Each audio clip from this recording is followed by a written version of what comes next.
یہ ہو ہی نہیں سکتا کہ پیغمبر دوسری لینگویج میں آئے کسی قوم کے اندر اور لینگویج بیریئر جو آ جائے اس کی وجہ سے وہ اپنی بات کو صحیح طریقے سے کنوے کر سکے۔ السلام علیکم ورحمۃ اللہ وبرکاتہ۔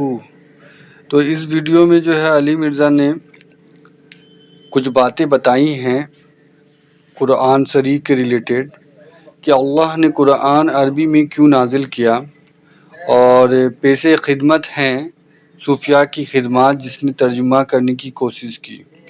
تو یہ ساری چیزیں جو ہے اس ویڈیو میں آپ کو پتہ چلے گا کہ عربک لینگویج میں کیوں نازل کیا گیا ہے قرآن شریف کو، اور کافی چیزیں جو ہے اس کے بارے میں جو ہے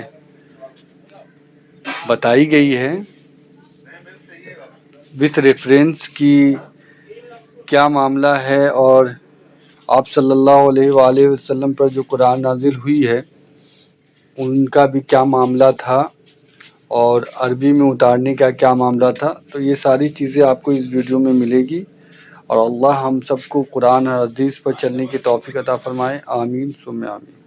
اسی لیے دیکھیں ہمارے محبوب صلی اللہ علیہ وآلہ وسلم کی بھی بعثت خاصہ جو ہے وہ مشرکین عرب کے لیے ہوئی ہے، اہل مکہ کے لیے۔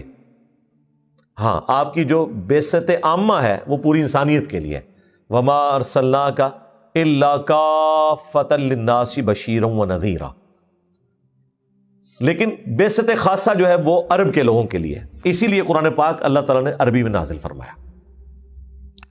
اب اس میں ایک لطیف نکتہ ہے کہ اللہ تعالیٰ نے کتابیں نازل کرنے کا مقصد یہ بتا دیا کہ قوموں کی اپنی زبان میں کتاب نازل ہوتی ہے، رسول بھی انہی میں سے آتا ہے تاکہ وہ بات صحیح طریقے سے سمجھا سکے۔ اس کا مطلب یہ ہے کہ کتاب جب تک آپ کی زبان میں نہیں ہوگی یا آپ وہ زبان نہیں سیکھ لیتے کہ جس میں کتاب نازل ہوئی ہے، تو آپ اللہ تعالیٰ کے احکامات میں سے جو حق ہے اس کو حاصل ہی نہیں کر سکتے۔ پھر آپ دین اس کو سمجھیں گے جو آپ کے آباء و اجداد آپ کو دین سکھائیں گے۔ اسی لیے قرآن میں آپ دیکھیں جگہ جگہ اللہ تعالیٰ نے مشرکین عرب کی، یہود و نصارہ کی جب برائیوں کا ذکر کیا تو کہا کہ لے کے آؤ، کوئی کتاب ہے تمہارے پاس؟ یہ ہوائی تیر جو چلا رہے ہو، اٹکل پچو چلا رہے ہو، اس کی تو کوئی اصل نہیں، کوئی علمی بات کرو کہ کہاں یہ بات لکھی ہوئی ہے۔ ایتونی بکتاب من قبل ھذا او اثارۃ من علم ان کنتم صادقین۔ اے نبی ان سے فرماؤ اگر قرآن کو نہیں مانتے، اپنے پاس کوئی کتاب ہے وہ لے آؤ، یا انبیاء کے آثار میں سے کوئی چیز چل رہی ہو، علم کے آثار وہ لے آؤ، اس سے بات کرو، یہ جذباتی ڈاکٹرن چھوڑو، علمی بات کرو۔ تو یہ آیت اس بات کا ثبوت ہے کہ جب تک آپ اللہ تعالیٰ کی نازل کردہ زبان کو نہیں سمجھ لیتے یا اس زبان سے آپ کی اپنی زبان میں وہ چیز ٹرانسلیٹ نہیں ہو جاتی، آپ کبھی بھی اللہ تعالیٰ کی تعلیمات کا ٹرو نالج حاصل ہی نہیں کر سکتے۔ یہی ہمارا جھگڑا ہے کہ یہ لوگ کہتے ہیں کہ صوفیاء یہاں پہ اسلام لے کے آئے، کسی کو انکار نہیں اس سے، لیکن اس سے آگے چلے۔ صوفیاء اسلام لے کر آئے جب انہیں یہ پتہ تھا کہ یہاں کے رہنے والے لوگوں کی زبان فارسی ہے، عربی ان کو آتی کوئی نہیں ہے۔ 1000 سال میں کسی ایک بزرگ نے بھی کوئی قرآن کا ترجمہ فارسی میں کیا، کوئی بخاری کا ترجمہ؟ اپنی کتابیں لکھ لکھ کے ان کو پکڑاتے رہے۔ کشف المحجوب پوری دنیا میں مانا جاتا ہے جی فارسی زبان میں سب سے پہلے تصوف کی کتاب لکھی گئی ہے۔ اس سے پہلے جتنی تصوف کی کتابیں تھیں وہ عربی میں تھیں، رسالہ کشیریہ ہو، اسی طریقے سے احیاء العلوم ہو۔ ہاں، کیمیائے سعادت لکھی گئی، لیکن ظاہر ہے کہ وہ ہمارے اس ایریے کے نہیں تھے، وہ ایران کے رہنے والے تھے، امام محمد غزالی۔ لیکن ان کا زمانہ بھی علی ابن عثمان حجویری سے بعد کا ہی بنتا ہے، تھوڑا سا اوور لیپنگ پیریڈ آتا ہے، لیکن کشف المحجوب کے جو آتھر ہیں وہ 465 ہجری میں فوت ہوئے ہیں، اور امام غزالی جو ہے 505 ہجری میں فوت ہوئے ہیں۔ لہٰذا یہ جو دعویٰ ہے کہ سب سے پہلی کتاب تصوف کی جو فارسی میں لکھی گئی وہ واقعی کشف المحجوب ہے، کیمیائے سعادت بھی اس کے بعد آئی ہے، اور اس سے پہلے جتنی بھی کتابیں لکھی گئیں، رسالہ کشیریہ جو علی ابن عثمان حجویری کے استاد ابو القاسم کشیری نے لکھی، وہ بھی عربی زبان میں تھی۔ حارث محاسبی کی کتابیں یہ ساری عربی میں تھیں۔ تو لیکن قرآن کا ترجمہ نہیں کیا کسی نے سب کانٹیننٹ میں آ کے۔ یہ بمشکل 200-250 سال پہلے شاہ ولی اللہ دہلوی نے پہلا ترجمہ کیا، اس کے بعد ان کے بیٹے نے اردو ترجمہ کیا، اور پھر لوگوں کو ایک چونکہ فرقہ واریت آ چکی تھی تو سب نے اپنے اپنے ترجمے کرنے شروع کر دیے. ادروائز ابھی بھی انہوں نے ترجمے نہیں کرنے تھے, ان کو فکر لگی کہ لوگ ان کا ترجمہ پڑھ کے کہیں ان کے فرقے میں نہ چلے جائیں, تب انہوں نے زدم زدہ یہ ترجمے لکھے ہیں. ابھی بھی ان کا کوئی مقصد نہیں تھا لکھنے کا, جس کا ثبوت یہ ہے کہ قرآن کے ترجمے لکھے, بخاری کا ترجمہ ہی کو نہیں کیا. ورنہ احمد بریلوی صاحب جب قرآن کا ترجمہ لکھ رہے تھے کنز الایمان, تو بخاری کا بھی ترجمہ لکھ دیتے, نہیں کیا. پہلا ترجمہ بخاری کا بھی 800 سال پہلے ہوا ہے. علامہ وحید الزمان ایک دیوبندی عالم تھے, ترجمہ کیا, اہل حدیث ہو گئے. پھر مصیبت پڑ گئی, دیوبندیوں نے کہا یار وہ تو بندہ اہل حدیث ہو گیا, اب ہم اپنا علادہ ترجمہ لکھیں. اور بریلویوں نے تو یہ 50-60 سال پہلے آ کے ترجمہ کیا, غلام رسول رضوی صاحب نے, اور پھر اس کے بعد غلام رسول سعیدی صاحب نے صحیح مسلم کا ترجمہ کیا. میں امینی دعویٰ کرتا کہ آپ اس مبارک دور میں بیٹھے ہوئے ہیں کہ انسانی تاریخ نے صحابہ تابعین تبع تابعین کے بعد اتنا مبارک دور نہیں دیکھا اسلام کے حوالے سے کہ ایک بچے کے ہاتھ میں قرآن کی آیت اور حدیث اس کی اپنی زبان میں موجود ہے. اور اردو تو اس وقت سب سے رچ زبان ہو گئی ہے عربی کے بعد, اور کسی دنیا کی زبان میں اتنی حدیث کی کتابیں ٹرانسلیٹ نہیں ہوئی ہیں جو اردو زبان میں ہوئی ہیں. تو یہ بڑا مبارک دور ہے. اور دیکھیں جیسے یہ ہوا ہے آپ نے اس کی برکات دیکھنی شروع کر دی کہ اب یہ سیل رواں رک ہی نہیں رہا کسی سے. کیا کریں, اس کے آگے بند کیسے باندھیں؟ اب کس طرح لوگوں کو بتائیں کہ جی فلاں نے, وہ کہتے ہیں فلاں کو چھوڑیں, بتائیں نبی علیہ السلام نے کیا بتایا. اور خود ان لوگوں کو جن کو عربی آتی تھی انہیں پتا تھا, یہ بڑے سمجھدار تھے, انہیں پتا تھا اگر ہم نے ترجمہ کر دیا تو پھر ہم اپنا سسٹم یہاں پہ چلا نہیں سکتے, سیدھی سی بات ہے. آپ دیکھیں شیخ احمد سرندی جسے بریلوی, دیوبندی اور بعض بھولے اہل حدیث بھی کہتے ہیں جی یہ مجدد ہے, ان کا نام مجدد الف ثانی بھی انہوں نے خود ہی رکھ لیا اپنا نام کہ میں 1000 سال کا مجدد ہوں. تو وہ خود اپنے مکتوبات میں لکھتے ہیں کہ جب سے میں نے یہ حدیث پڑھی ہے نا بخاری مسلم کی کہ جو فاتحہ نہیں پڑھتا اس کی نماز ہی نہیں ہوتی, تو میری کوشش ہوتی ہے کہ میں امامت خود کروایا کروں, کیونکہ مقتدی ہوں گا تو میں تو ہوں حنفی, اور حنفی نے امام کے پیچھے قرات نہیں کرنی ہوتی.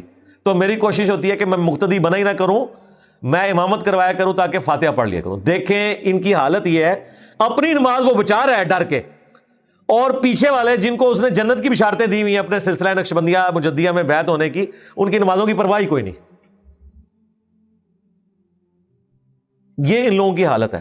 سب کچھ پتا ہوتا ہے لیکن کمپرومائز کرتے ہیں, کیونکہ ان کا سسٹم آگے چل نہیں سکتا اس طریقے سے کہ ہدایت اور گمراہی اللہ ہی کے اختیار میں ہے. لیکن ہمارا عقیدہ جبریہ والا نہیں ہے کہ اللہ تعالیٰ زبردستی کسی کو گمراہ کر دیتا ہے, نہیں.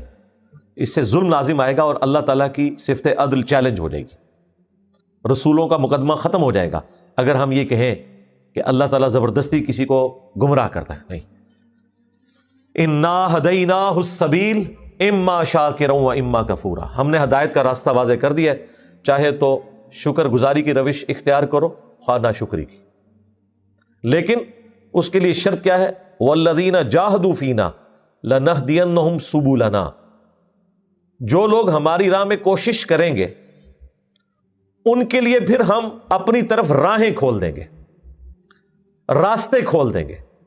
یہ راستے وہ نہیں ہے کہ وہ سارے حق میں, راستے کے اس کے لیے ہر دنیا میں اپرچونٹی اسے اللہ کی طرف لے جائے گی. ہدایت کا راستہ ایک ہی ہے لیکن اس کی طرف جانے والی راہیں بہت سی ہیں.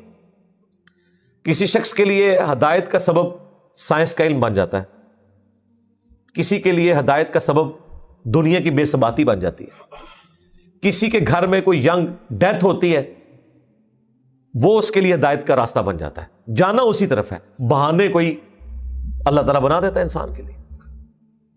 روزانہ انسان کو میرا خیال ہے اس ماڈرن دور میں میڈیا کی برکت سے آپ کو روزانہ کتنے انڈیکیٹرز ملتے رہتے ہیں آخرت کی یاد دہانی کے لیے. یہ سارے کے سارے انڈیکیٹرز یہ وہ راستے ہیں جو آپ کو ہدایت کے راستے کی طرف لے جاتے ہیں. ہدایت سنگولر کے سیغے میں,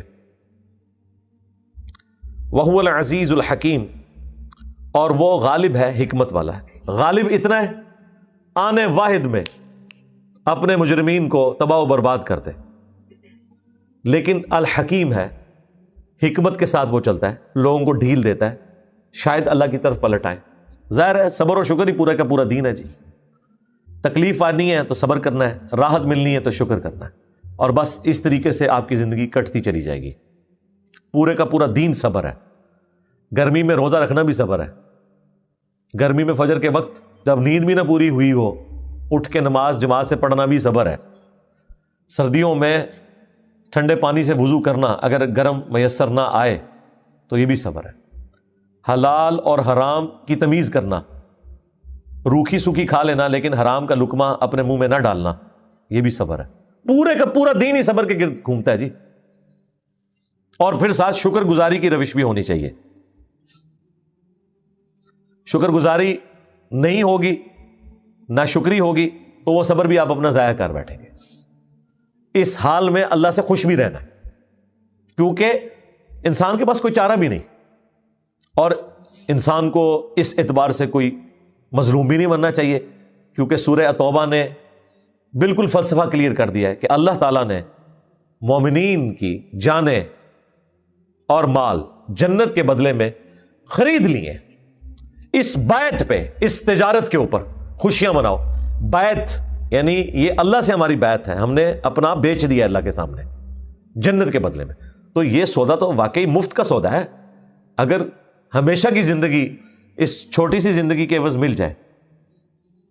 صحیح مسلم حدیث ہے، آخرت اور دنیا کی مثال ایسی ہے جیسے کوئی شخص سمندر میں انگلی ڈبوئے، اس کے ساتھ جو پانی لگے گا نا وہ دنیا کی زندگی ہے، اور انفینٹ یہ سمندر آخرت کی زندگی ہے۔